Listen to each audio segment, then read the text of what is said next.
Primeiro-Ministro Tauro Matangua halau encontro social Timor-Leste com a exploração mineral maran numa perspectiva da terceira perfuração da semana.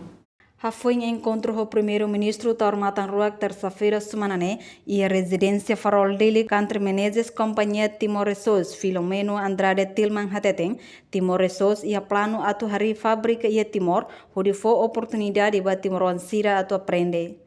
E a processo atividade Timor-Leste halau e setor conteúdo local e a participação Timor-Wan por cento senolore sing hito e a município Suai no por cento senolore sing walu e a município Manufahi. Atividade perfuração Timor-Wan barak mak serviço hamutoko internacional Sira.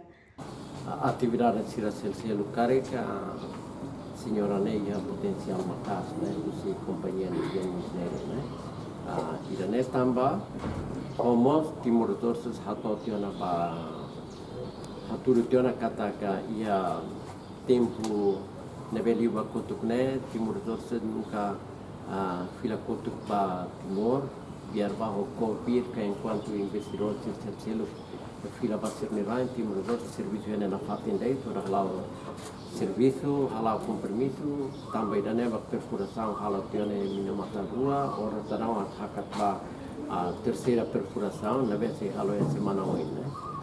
Ida neva mais hatou a atividade, né?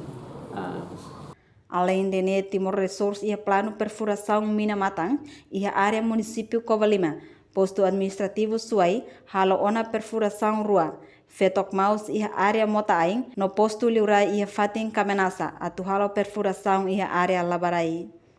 Primeira perfuração halo metro atusneng nenulo e a área Liurai ho metro rihung ida atusneng nenulo, ho resultado positivo.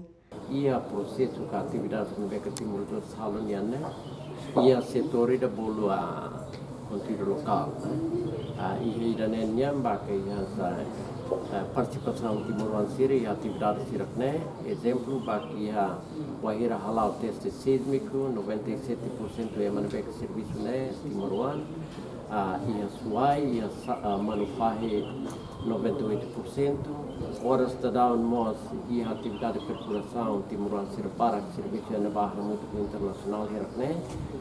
Companhia Timor-Leste se hahu sirene atividade de perfuração e a semana oin. Reportagem Marquita da Silva, Sabina Sansa, Televisão Timor-Post.